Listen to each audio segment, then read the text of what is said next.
എൻ്റെ കൈപ്പത്തിയേക്കാളും വലിയ കാരിച്ചെമ്മീൻ കിട്ടിയിട്ടുണ്ടായിരുന്നേ. നല്ലപോലെ റോസ്റ്റ് ചെയ്തെടുത്തു കേട്ടോ.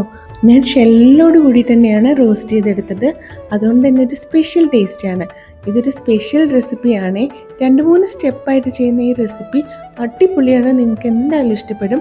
ട്രൈ ചെയ്ത് നോക്കണേ. എന്തായാലും നമുക്ക് വീഡിയോയിലേക്ക് പോവാം. 1/2 കിലോ കാരിച്ചെമ്മീനാണ് എടുത്തിട്ടുള്ളത്. അത്യാവശ്യം നല്ല വലുപ്പമുള്ള കാരിച്ചെമ്മീനാണ് കേട്ടോ എനിക്ക് കിട്ടിയത്. എൻ്റെ കൈപ്പത്തിയിൽ ഇങ്ങനെ വെക്കുമ്പോൾ കണ്ടോ, കൈപ്പത്തിയേക്കാളും ലെങ്ത്തിൽ ഇത് കിടക്കുന്നുണ്ട്. അതുകൊണ്ട് തന്നെ ഇതിൻ്റെ ഒരു പാർട്ടും ഞാൻ കളയുന്നില്ല. ഇതിൻ്റെ ആ വയറിൻ്റെ ഭാഗത്തുള്ള കാലുകളും തലയുടെ മുകളിലുള്ള കൊമ്പും മാത്രമാണ് കളഞ്ഞിട്ടുള്ളത്.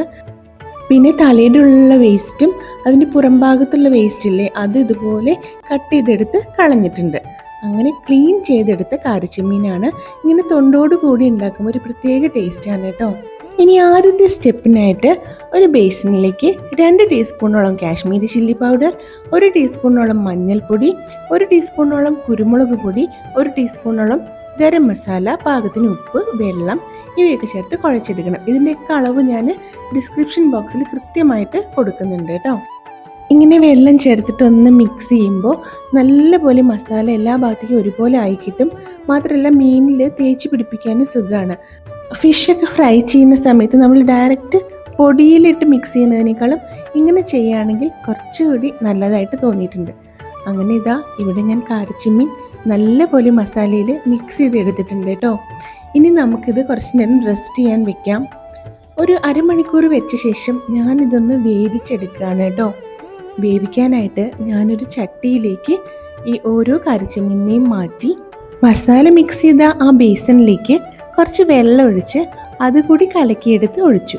വളരെ കുറച്ച് വെള്ളം ഒഴിച്ചാൽ മതി കേട്ടോ. ചെമ്മീനിൽ നിന്ന് വെള്ളം ഇറങ്ങി വരും. ഈ ചെമ്മീൻ ഇങ്ങനെ തൊണ്ടോടുകൂടി വേവിക്കുമ്പോൾ ഇതെങ്ങനെ കഴിക്കാൻ തോന്നും.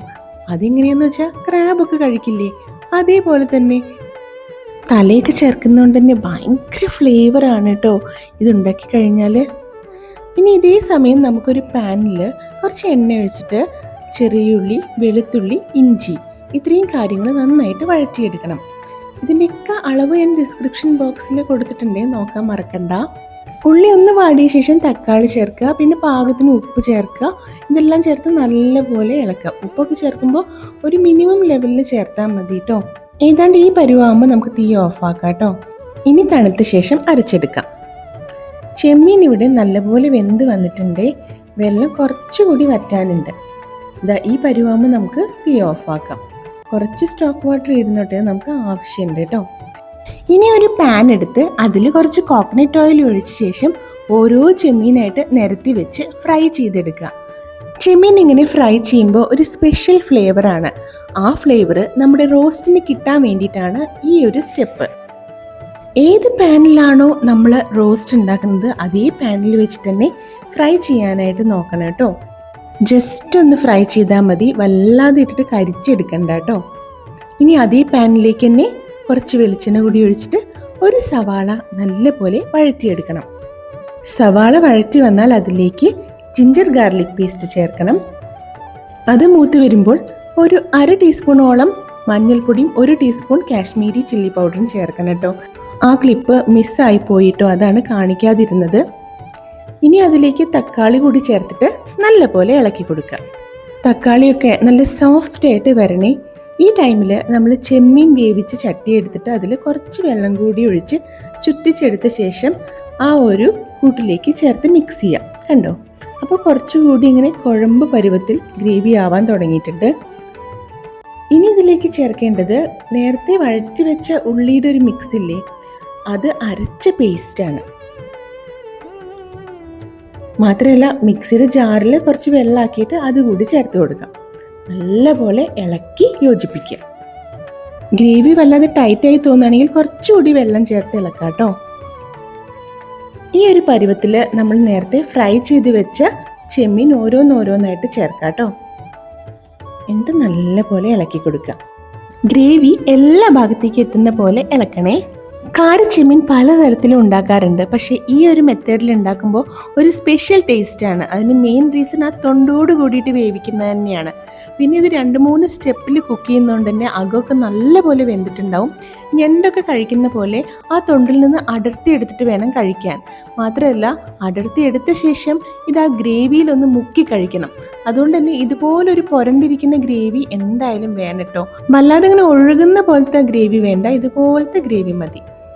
ഇനി അവസാനമായിട്ട് കുറച്ച് കറിവേപ്പിലയും പച്ച വെളിച്ചെണ്ണയും ഒഴിച്ചിട്ട് നമുക്ക് തീ ഓഫാക്കാം. ഒന്നുകൂടി നന്നായിട്ട് മിക്സ് ചെയ്തെടുക്കുക. നമ്മുടെ ചെമ്മീനൊക്കെ അടിപൊളിയായിട്ട് വന്നിട്ടുണ്ട്. ഇതിങ്ങനെ നല്ല പോലെ ഡ്രൈ ആക്കിയിട്ട് നല്ല വറുത്തെടുത്ത പോലെ റോസ്റ്റ് ചെയ്തെടുക്കുക കേട്ടോ. അതും വേറെ ടേസ്റ്റാണ്. പക്ഷേ എനിക്കിഷ്ടം ഇതുപോലെയാണ്. നല്ല ചൂടുള്ള മുരുമുരാ ദോശയുടെ കൂടെയൊക്കെ ഈ ഒരു കാരച്ചെമ്മീൻ നല്ല കോമ്പിനേഷനാണ് കേട്ടോ. നല്ല ഫ്ലഷാണ് കേട്ടോ ഈ കാരച്ചെമ്മീനിന്.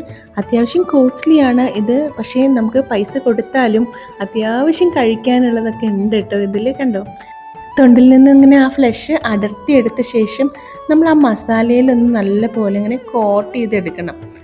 ഇങ്ങനെ കഴിക്കുമ്പോഴാണ് കേട്ടോ അതിൻ്റെ ഒരു ഫീല് വരിക. ഞാൻ കപ്പയുടെ കൂടെയും ഒന്ന് ട്രൈ ചെയ്യുന്നുണ്ട്.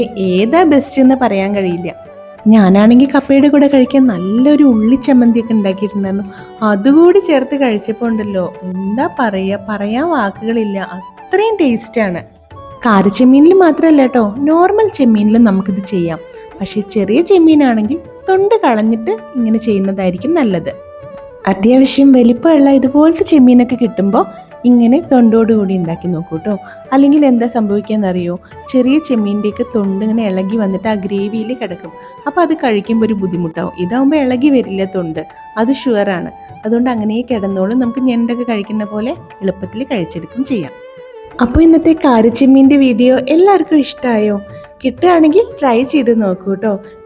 കാരച്ചെമ്മീൻ എല്ലായിടത്തും അവൈലബിൾ അല്ല. പക്ഷേ എപ്പോഴെങ്കിലും നിങ്ങൾക്ക് കിട്ടുകയാണെങ്കിൽ ചെയ്യൂ. അല്ലെങ്കിൽ നോർമൽ ചെമ്മീനിൽ ചെയ്ത് നോക്കൂ കേട്ടോ.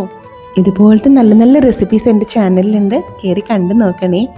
എന്നാൽ ഇനി നമുക്ക് അടുത്ത വീഡിയോയിൽ കാണാം അല്ലേ? ശരി എന്നാൽ.